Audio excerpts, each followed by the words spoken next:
Two children who are now grown up and they're hearing, and I was the only one who was deaf in my family when I was growing up. My husband's deaf though.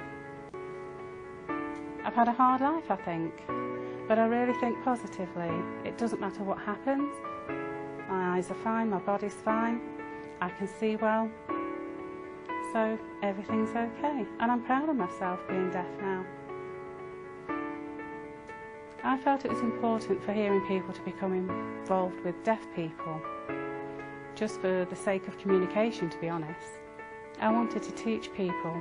Hearing people want to learn sign language, probably they want to work with children or whatever, so I like to teach them. I took British Sign Language because I work in a building society and we often get customers in that we need to communicate with, and I just thought it would help me along the way if I could speak a little bit of sign language.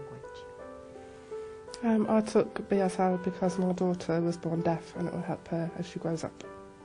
I think it's good being in a class with a tutor that is actually deaf, because you're not in the temptation just to speak English all the while.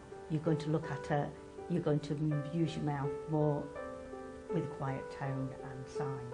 I think the fondest memory of being in Pauline's class is it is quite more humorous than what I thought it was going to be. It's not as strict, it's more light-hearted being in a BSL class than what I thought it was going to be. So I was in a hearing school and it was very difficult. They didn't know how I felt. All the children were the same and we were all sitting at desks and writing, and I felt the same as them. So I was writing away. I was very poor. My reports were always very poor. Then when I got through to 11, I loved everything visual, and that was mostly sport, because I couldn't write properly, because I couldn't hear what was going on, because all the kids were very noisy. So I became shy and a little bit withdrawn, and I didn't really know what to do. And then my mum started to think about me, and my mum worked in a factory with a man whose daughter was deaf. So she went and asked him, "Your daughter's deaf, is that right?" He said, "Yes, that's right." So how do you communicate? "Oh, we sign." "Oh, I've never heard of sign language. I've never heard of that before," she said.